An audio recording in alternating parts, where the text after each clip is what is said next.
He moved across America to be a high school teacher. He wanted to make a difference, and they were happy to have this ambitious young man. But he had a secret, a terrible secret. It was a depressed area, a land of little hope in this life, but a world of hope for the next. Modern ruins, these people's homes, dilapidated and derelict, were contrasted by the churches next door, pristine and painstakingly preserved. But this young teacher was no stranger to hardship. The students there are very rough, drug dealers and delinquents. He wanted something better for them. He wanted them to learn, and sacrificed his free time to tutor hopeless cases. And it was a thankless job, with long hours and little pay. Yet he was making a difference. He was a savior. But suddenly, his world changed.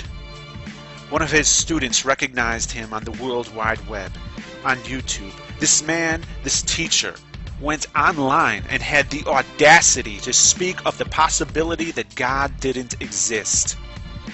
He made videos about theology and atheism in the privacy of his home, separate from his class, and forced those videos upon nobody.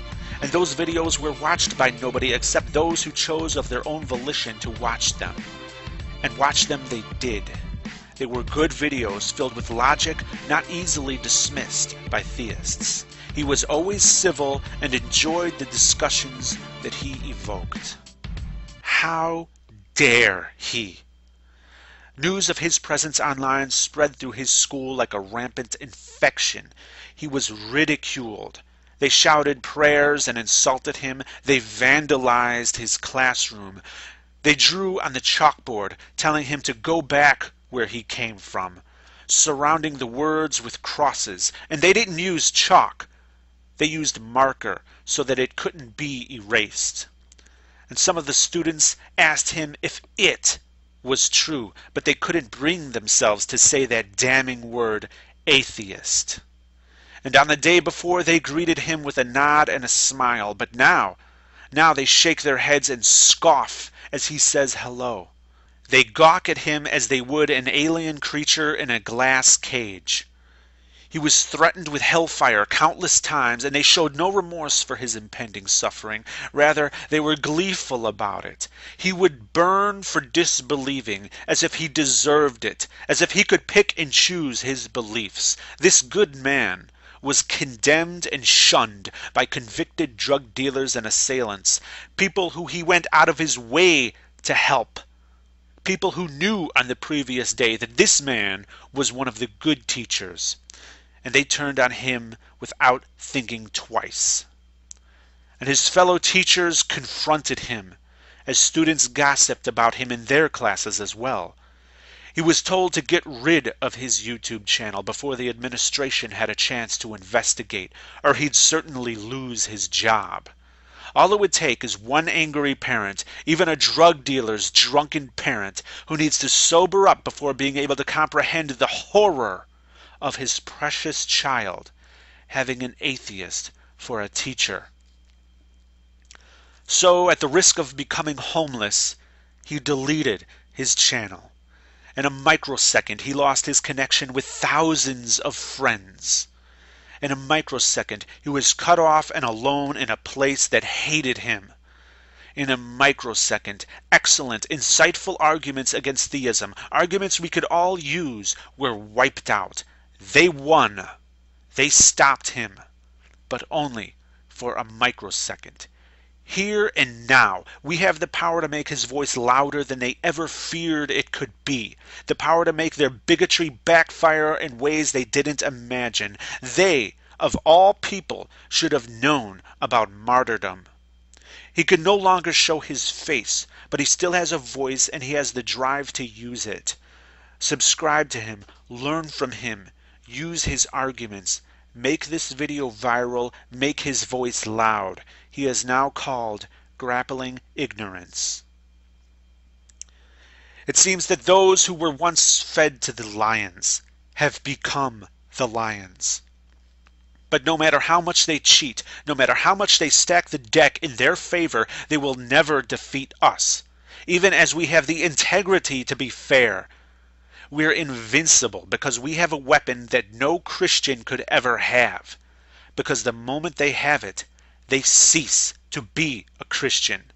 That weapon is reality.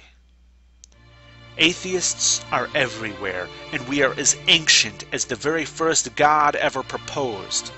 You cannot recognize us. We are male and female, black and white, gay and straight. The only way we can even identify ourselves is through our free speech, and many Christians would take that from us. But be very careful about how you treat the minorities of today, because we will be the majority of tomorrow. I fear that because of your deplorable treatment of others, the persecution your book says you will suffer will become a self-fulfilling prophecy. I don't want that to happen. And I pledge here and now to never discriminate against somebody because they're a Christian or a Muslim or a Jew or none of the above. And I want everyone listening to me to do the same. And many of those who are offended by the mere existence of non-believers are willing to throw away freedoms that they claim are God-given and paid for in full by the blood of Christian patriots. And they're willing to do that just to shut you up. Why? Well, for many it's because their cherished beliefs cannot even withstand the most basic of honest scrutiny. And some fear hell, which is nothing more than an ancient system of control for societies that couldn't be properly policed. And some fear change, even when that change is for the better. And the rest, the ones who kiss God's ass, honestly believe that the omniscient, omnipotent, omnipresent creator of all things, the most powerful being that ever existed, needs them to come to his defense.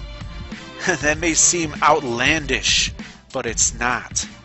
Because for certain, you will never, ever see God fighting his own battles. These Christian apologists are full of intolerance and expecting us to swallow it, but I'm not allowing this. First they claim this is a Christian nation, and then proceed to try to merge their little doctrine into biased legislation, like we should give a damn about the God they praise, or their book of contradictions written back in the day. Some mythological, hypocritical bullshit that tends to distort shit, and then you wonder why we all ignore this. You're atheist to each and every other type of God. For all you know, the one you worshiping could be the fraud. Yeah, I know, we taking it out of context. That's what you would say next, like it's so fucking complex. Guess I'm an evil child of Satan, keep on mocking me. Average Americans do not want a theocracy, so keep your mysticism deep inside your mental prisons and let us grown-ups make our own decisions.